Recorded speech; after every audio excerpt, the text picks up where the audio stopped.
Here's part 5 of the Cipher by Kathy Koja. So now Nick is connected to the fun hole in some bizarre way. But I'm going to put a little pin in that thought, and I'm going to just talk about the book itself. So the writing style in this book is very poetic. It feels like this weird kind of journey with beautiful words, very descriptive, very heavy on emotion and feeling. A lot of comparing one thing to another thing, like the feeling of Nakota's skin is that of neglect and coldness that is shown from the inside of her soul, and it is every time I hug her, I can feel the coldness seep into myself, and therefore I feel connected to her, and I can feel her hate towards me through her skin, type of stuff like that. But it's very much, it's just beautifully written.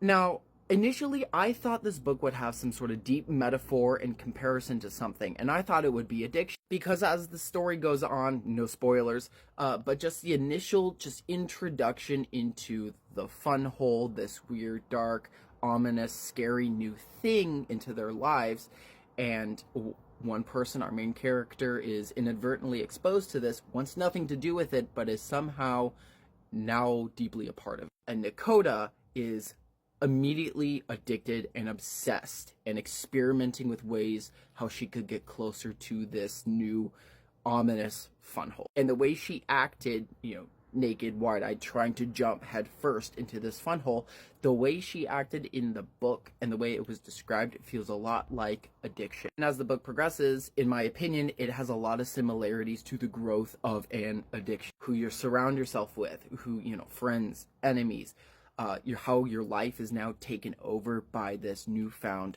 addiction. There's no tearing yourself away from it, and no matter how many times people are like, it is ruining your life, it just rips you apart until you succumb to it. Again, no spoilers, this is just my initial thought. I could be blowing it out of proportion, but here we go. So over the course of a couple days, Nick is dealing with his hand and the pain that has come with it.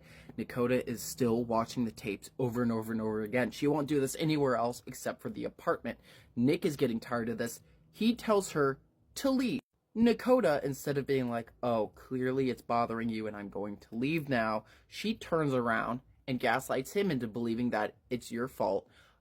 I love watching this thing while I'm here, and it's your fault that this all started to begin with, and you're spineless, you're stupid, you're a wimp, I hate you, and you're so insufferable, Nick. She loves the name calling. She likes to insult his intelligence. She likes claiming that he's weak. But most importantly, she continues to blame Nick that this whole thing is his fault. Everything that has happened thus far has been his idea, and it's because of him. It's that he got hurt, that she's now addicted to watching this footage, when none of that is true. Nakota she discovered the hole to begin with.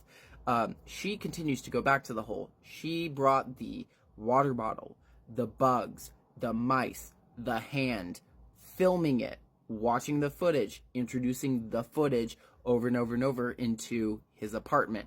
She comes over to his house to watch the footage. Nick doesn't want her there doing that. He'd rather just have her around not doing that. And it's because of him that he now has this punctured hand and this new bizarre connection to the fun hole. So the story's beginning to build up to something a little more serious. Nick tells her to leave. I don't want to be talked to like that. You know damn well, Nakota, that this is all you're doing. She's still insulted.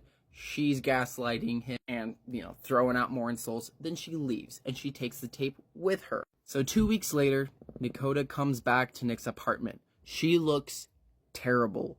She hasn't slept much. She hasn't eaten much.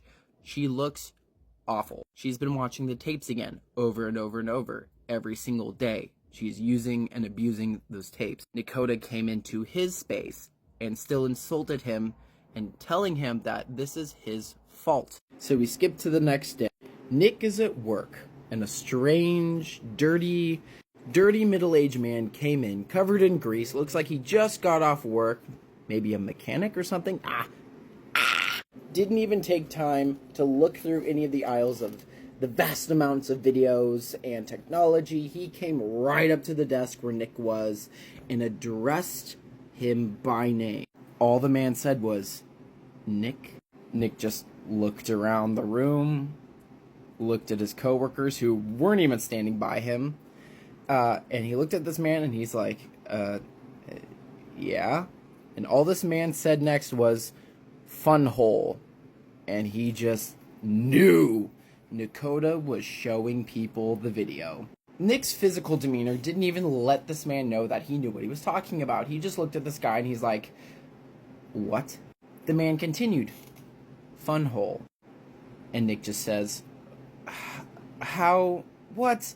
How do you know about that? Trying to keep his voice down so people don't overhear. And all the man said was, Shrieker told me about it. Who the heck is Shrieker? Listen, Shrieker said that you have close connections with the fun hole, and I've heard that you know how to get us to it. Oh, Nakota. I've never heard her being referred to as Shrieker before. Must be like a cool street name. Whatever. Hasn't Shrieker showed you the fun hole yet? It's none of my business. Nah, man, she says you're the key. That's why I'm here. Oh, God. Here we go.